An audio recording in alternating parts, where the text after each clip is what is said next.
پر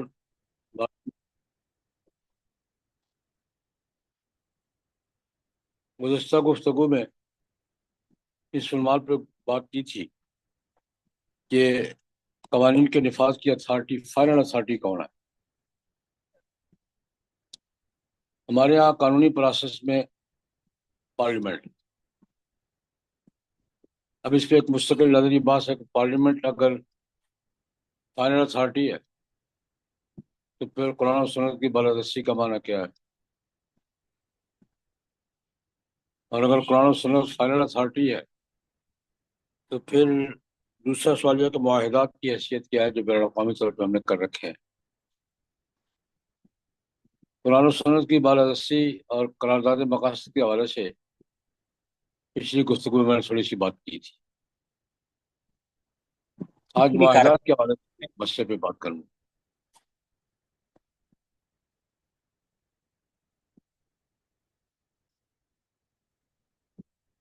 ایک کیس کی تھوڑی سی وضاحت عرض کر دیتا ہوں، بات سمجھ میں آ جائے گی. انہیں کیا کھڑکی بند کر کھڑکی.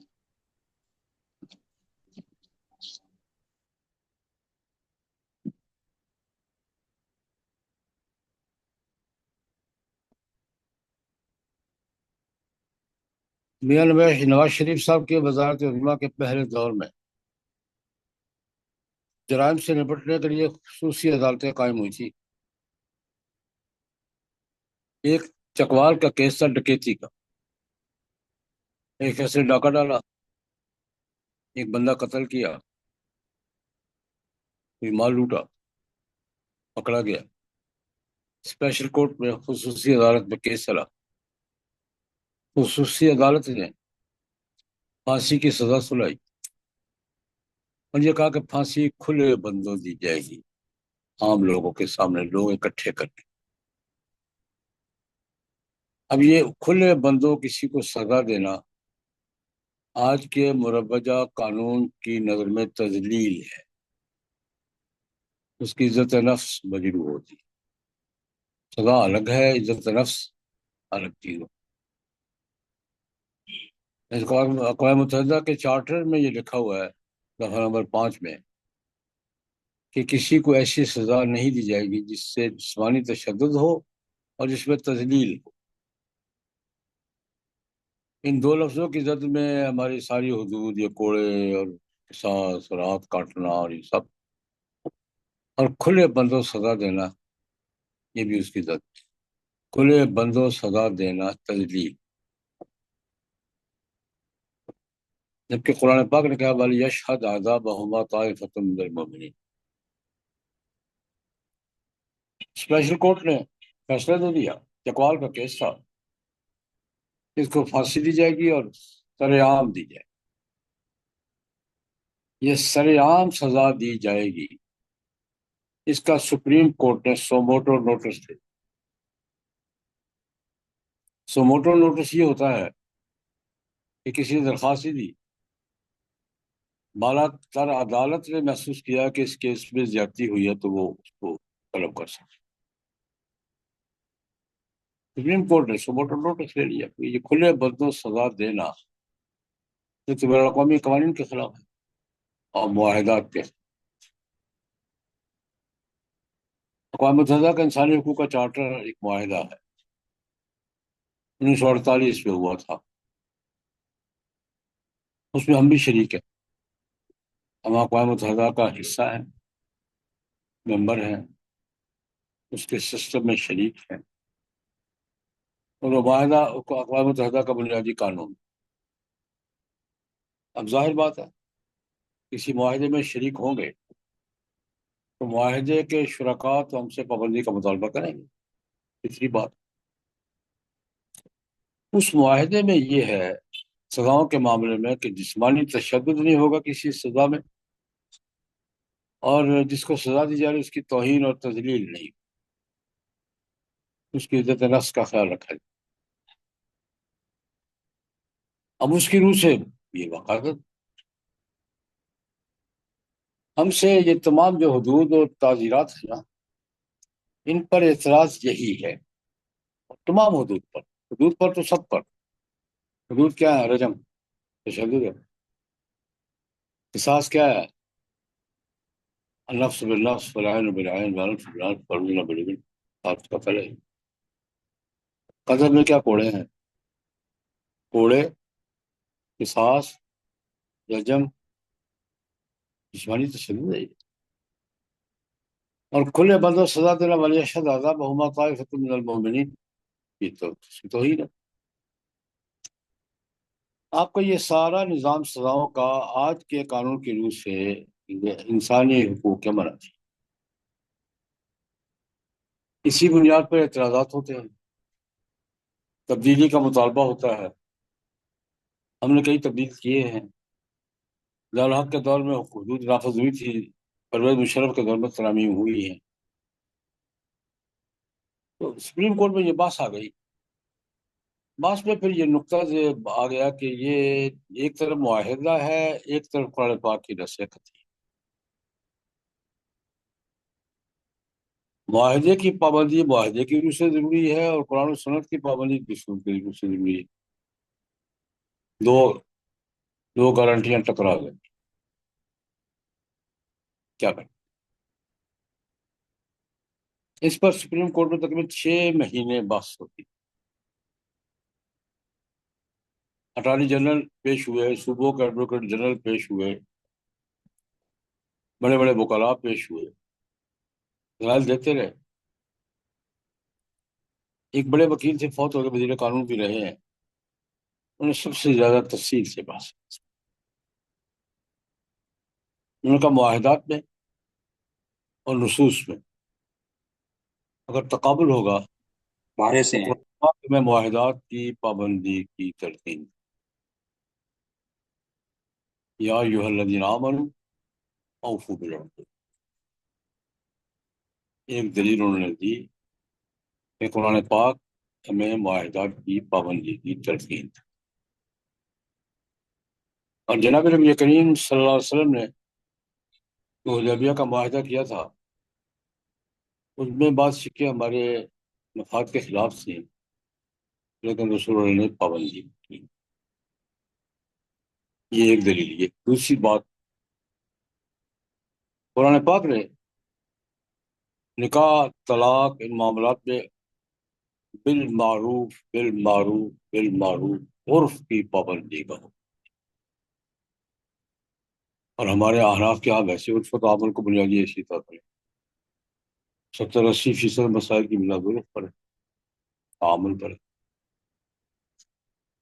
اور آج کا یہ بین الاقوامی معاہدہ آج کا سب سے بڑا عرف ہے کہ تمام قوموں کے دستخط ہے. پچھلے اقوام متحدہ تو ممبر ہے نا سب کے. تو انہوں نے دوسری دلیل دی کہ قرآن پاک عرف پر چلنے کا حکم دیتا ہے، اور آج کا مسلمہ عرف ہے جس پر سائن کیا ہے سب نے. اس لیے ہم معاہدات کی پابندی کریں. اس استدلال پر سپریم کورٹ نے چکوال ہائی کورٹ، چکوال کی اسپیشل کورٹ کا فیصلہ منسوخ. یہ ایک مستقل بحث ہے. ساورنٹی کی بالادستی کی سپریمیسی کس کی ہے؟ فائنل اتھارٹی کون؟ دنیا میں 2 ملکوں میں اسلامی قوانین کسی نہ کسی درجے میں نافذ ہے، سعودیہ میں اور پاکستان میں. دونوں جگہ یہ مسئلہ بنا ہوا ہے. سعودیہ میں قرآن و سنت کے اصول فائنل اتھارٹی ہے، یا امر ملک کی فائنل اتھارٹی ہے؟ امر ملک کی. جہاں امر ملکی آ گیا ہر شہر گئی، وہاں فائنل اتھارٹی کیا ہے؟ امر ملک. ہمارے یہاں فائنل اتھارٹی پارلیمنٹ ہے. پارلیمنٹ جو طے کر دے. اگرچہ رسم لکھا ہوا ہے کہ پارلیمنٹ قرآن و سنت کے خلاف کوئی قانون نہیں بنا سکتی، جس پر تنازع ہے کہ تم نے پارلیمنٹ کی خود مختاری کو چیلنج کر دیا ہے. لیکن امر کیا ہوتا ہے؟ پارلیمنٹ یہ نہیں کہتی کہ ہم نے منسوخ کیا. قرآن پاک کو اس مسئلے کو ہمارے نزدیک حکم مطلب یہ ہے،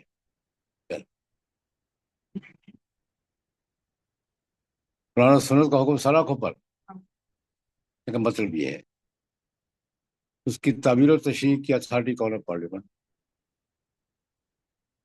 ہم اس مخمصے میں پھنسے ہوئے ہیں، ہم بھی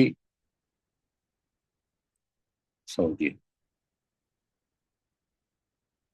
سعودی بھی اسی مخمصے میں، جہاں ہمارے ملکی آ جاتا ہے وہاں مکمل بریک لگ جاتی ہے۔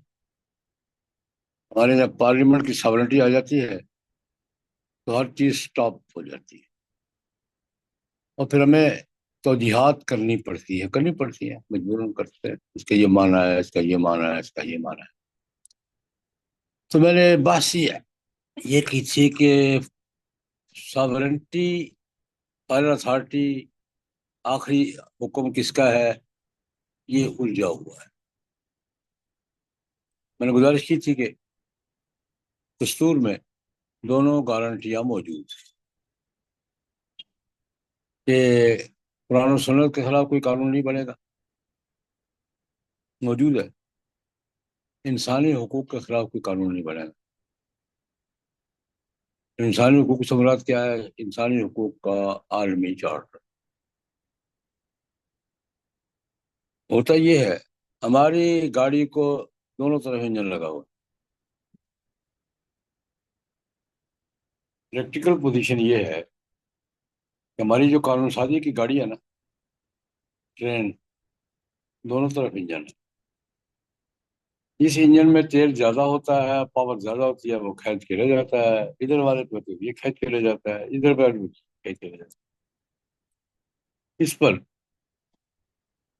مفتی اعظم پاکستان حضرت مولانا مفتی محمد شفیع رحمۃ اللہ علیہ نے ایک جگہ لکھا مجھے، میں نے یہ حضرت مفتی رشید عثمانی صاحب سے بات سنی کہ یہ جو وفاقی شرعی عدالت ہے اور اسلامی نگراتی کونسل ہے، اس سے پہلے اسلامی مشاورتی کونسل ہوتی تھی، اس سے پہلے ابتدا میں تعلیمات اسلامیہ بورڈ ہوتا تھا۔ اس بات کا طے کرنے کے لیے کہ کون سا قانون اسلام کے مطابق ہے اور کون سا نہیں ہے، حضرت علامہ سید سلیمان ندوی بھی اس کے صدر رہے ہیں۔ ابتدائی بات ہے، ابتدائی دور کی بات ہے، پاکستان بننے کے 2-3 سال بعد کی بات۔ تعلیمات اسلامیہ بورڈ میں علماء بھی تھے، مفتی محمد شفیع صاحب تھے، مولانا ظفر احمد انصاری تھے، اور جج صاحبان لوگ بھی تھے۔ تو مفتی رفیع صاحب نے مجھے بتایا رحمہ اللہ تعالیٰ نے کہ بڑے مفتی صاحب نے ایک دفعہ 2-3 میٹنگوں کے بعد چیئرمین صاحب سے کہا، چیئرمین صاحب مجھے بات سمجھ میں آ گئی، جدھر آپ لے جانا چاہتے ہیں میں نہیں جانے دوں گا، اور جدھر میں لے جانا چاہتا ہوں آپ نہیں جانے دیں گے، گاڑی یہیں کھڑی رہے گی۔ اور 75 سال سے وہیں کھڑی ہے۔ بڑا تاریخی جملہ مفتی محمد شفیع صاحب رحمۃ اللہ کا، جدھر میں لے جانا چاہتا ہوں آپ نہیں جانے، اور جدھر آپ لے جانا چاہتے ہیں میں نہیں جانے دوں۔ الحمدللہ دونوں تکڑے ہیں، مولوی بھی کمزور نہیں ہے، اب نظر آ رہا ہے آپ کو؟ سیکولر طبقہ بھی کمزور نہیں اور مولوی بھی کمزور، یہ برابر کا جوڑ ہے۔ آپ کو دکھائی دے رہا؟ مولوی جہاں ٹانگ اڑا لے اڑ جاتی، اور 75 سال سے یہی پوزیشن ہے، گاڑی وہیں کھڑی ہے۔ اس دوران ایک بات ہوئی، میں نے کہا کہ دونوں طرف انجن ہے، اس ٹرین کے دونوں طرف کیا ہے؟ انجن ہے، دونوں طاقتور انجن۔ ادھر والے انجن میں ایک دفعہ ضیاء الحق صاحب ڈرائیور بن گئے، انہوں نے دھکا دھکا کر کے 3-4 اسٹیشن کراس کروا لیے، وفاقی شرعی عدالت بن گئی، قرارداد مقاصد دستور کا حصہ بن گئی، اسلامی نگراتی کونسل بن گئی، کچھ ایک حدود نافذ ہو گئے، کچھ دھکا دھکا کر کے 3-4 اسٹیشن ہم سے کراس کروا لیے۔ ان کے جانے کے بعد جب ریل مشرف آئے تو یہ ریل انجن ادھر کا تھا، یہ کھینچ تان کے وہیں پہلی پوزیشن پہ لے آئے۔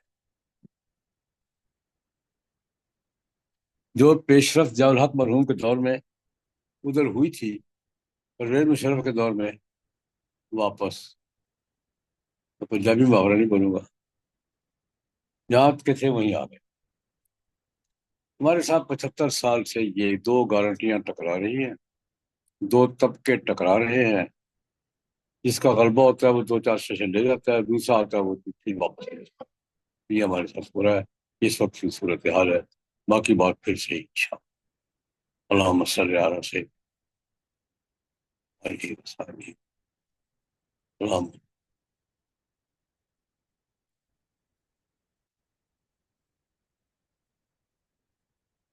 اللہم